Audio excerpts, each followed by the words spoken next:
Yo, YouTube, what's up with your boy, Sports and Fitness Rants? I'm back, guys. Click that like button. Subscribe to my channel. What's up, y'all? Welcome back, guys. Welcome back.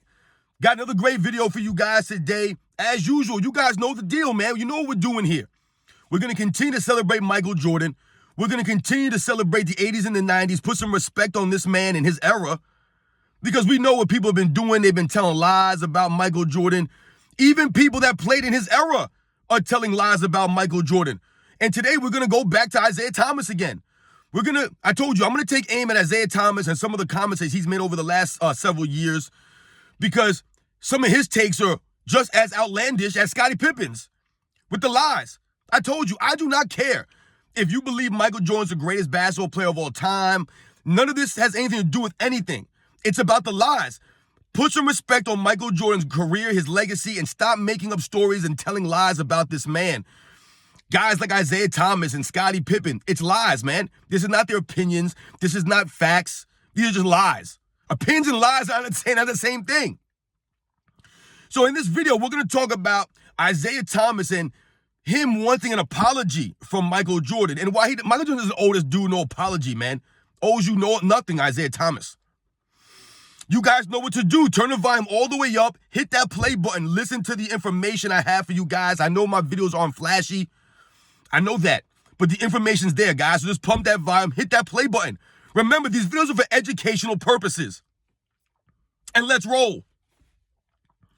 So, yes, guys, once again, we're going to focus on Isiah Thomas, some of the comments that he's made over the last several years. We're going to talk about Isiah Thomas wanting an apology from Michael Jordan and why Michael Jordan owes this man nothing. And definitely not an apology. If anything, Isiah Thomas owes Michael Jordan an apology. So when we think about the Last Dance documentary, guys, right, this is where a lot of this stuff started to resurface and start to bring up, right? It was almost like opening old wounds, right? Guys like Scottie Pippen and Isiah Thomas, they got very emotional from the Last Dance documentary. Very emotional, these guys, man. Very sensitive guys. Been grown men, very sensitive, though. And why was Isiah Thomas? Well, why was he upset? Isiah Thomas was upset because Michael Jordan called him some names in that documentary, called him an a-hole. And once again, guys, this is the truth, though. That's exactly what Isiah Thomas is. Isiah Thomas has no class, right? He has no integrity, right? Doesn't have, like, a lot of people don't respect what Isiah Thomas has to say now. And why is that? Because he lost all credibility with the lies that he's made up over the years about Magic Johnson or Michael Jordan or this person or that person. He's known for making up stories and being a liar, right? Zero credibility, Isiah Thomas. That's why a lot of us, when he says these things about Michael Jordan, he decides to tell a lot of stories now and change the narrative and like I said, bend it and twist it. No one believes him. This is why guys like a Michael Jordan will never respond to an Isiah Thomas, man, because Isiah Thomas is so far beneath Michael Jordan, number one. And number two, he's not saying anything that was actual facts. He's not telling the truth of Michael Jordan, so why would Michael Jordan respond to lies, right? There's no need for that. So people like me will do it for him. We'll check Isiah Thomas. We'll put the facts out there for you guys.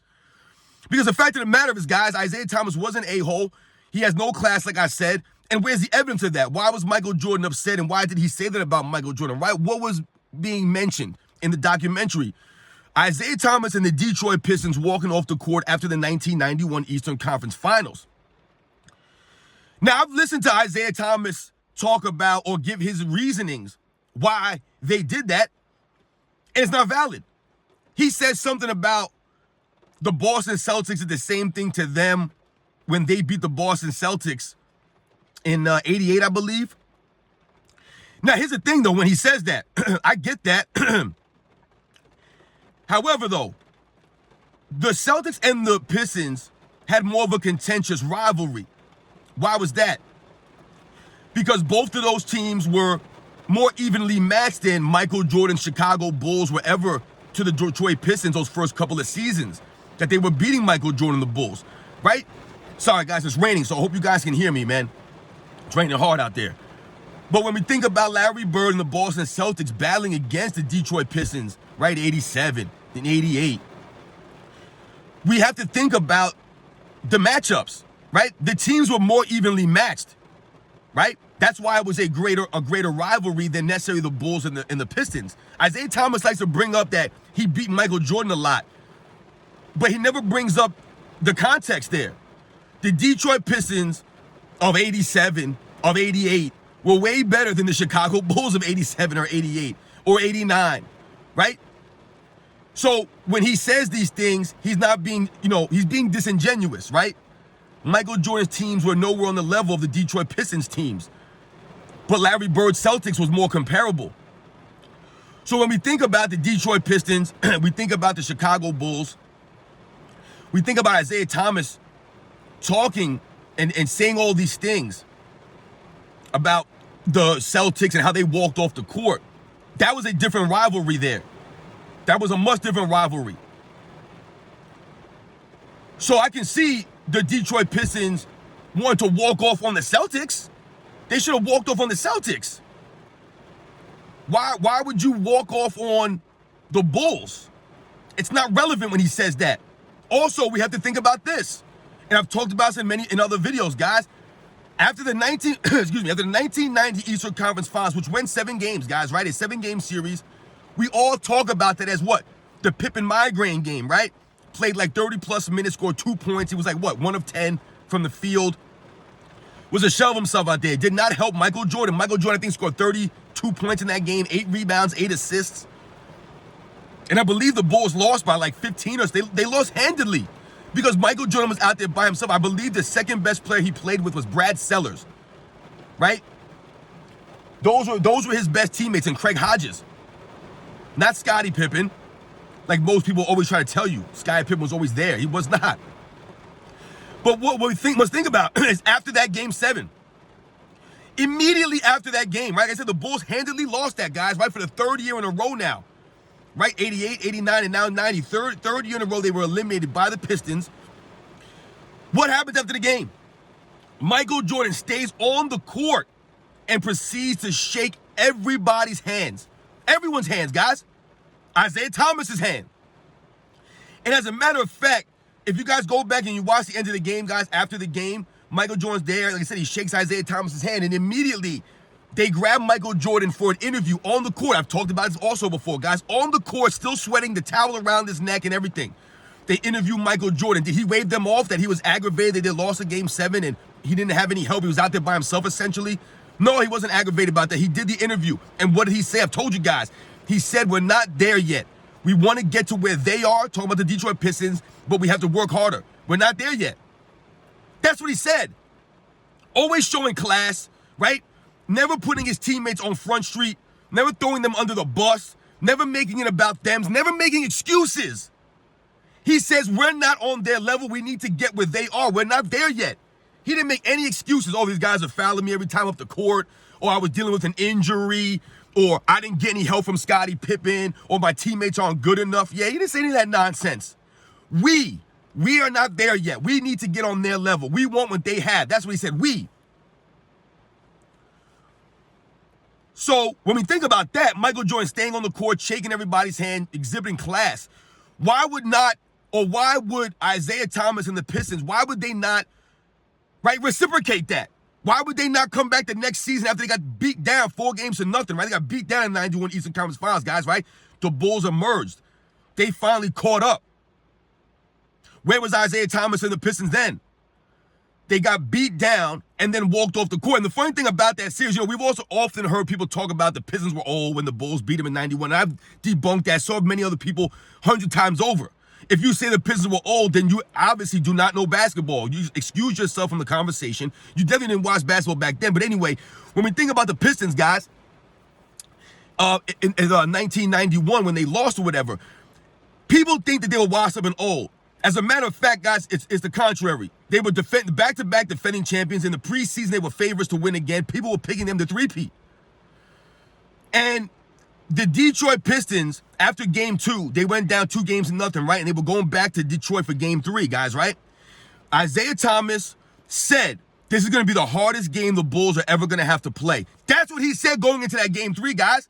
He didn't say, oh, we're washed up, or we're dealing with injuries, or we're banged up, or we're tired, or we're old now, and this and that. He said, this is going to be the hardest game they're ever going to have to play because they're going to have to come in here to Detroit and beat us. Because what were the Pistons saying? That they were not going to get swept. They would not allow the Bulls to sweep them. But what happened, guys? They got swept. They got swept. Remember, the Pistons never swept the Bulls, guys. They never swept the Bulls. Michael Jordan was never swept in a 4-game series, guys, ever in his career.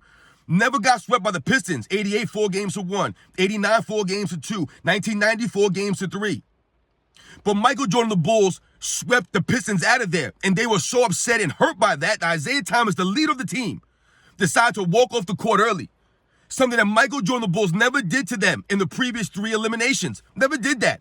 They showed class and respect for the Pistons and what they brought to the table. And the fact that they were back-to-back defending champions. They had to be back-to-back defending champions to make their first NBA Finals, guys.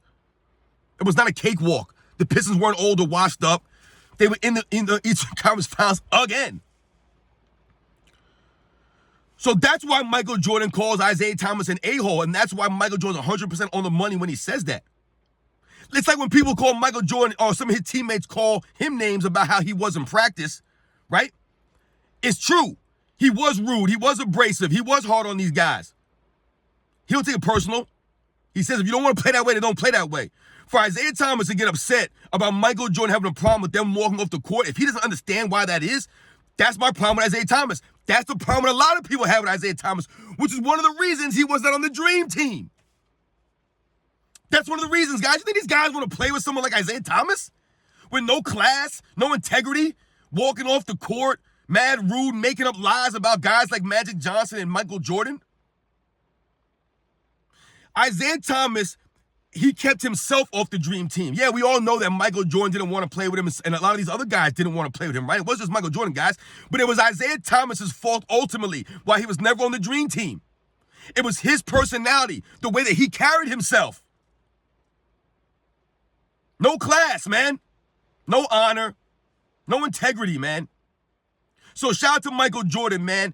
And when people try to make it seem as if Michael Jordan was wrong for saying that about Isiah Thomas, and Isiah Thomas was an apology for Michael Jordan. Isiah Thomas, Michael Jordan don't owe you a damn thing. You owe him an apology. Michael Jordan's never said a lie about you. As a matter of fact, to this day, he still recognizes you as the second-greatest point guard of all time, which I do not agree with. And most people do not have Isiah Thomas as the second-greatest point guard of all time, guys. But Michael Jordan does. Is that someone who's hating on Isiah Thomas? No, he keeps it real. And sometimes the truth hurts. And the truth of the matter is Isiah Thomas was an a-hole, had no class, no integrity, no honor, really. Was he a great basketball player? Absolutely. All-time great. He gave effort, he hustled, he was gritty. But the things that he did behind the scenes, man, just dirty. And I don't respect him. And even to this day, I mean, listen to the things that he says. I have no respect for this guy. He has no class, man. Some of these guys just, they need to go and just take a class on class. Learn how to talk and explain yourself, man. Stop making up stories. You guys know I'm right. Go back and watch the end of the 1990 Eastern Conference Finals and watch how Michael Jordan shakes every one of their hands, guys, and does an interview on the court after the game. And then these guys didn't have the nerve to do that in 1991. I'll catch you guys on the next one.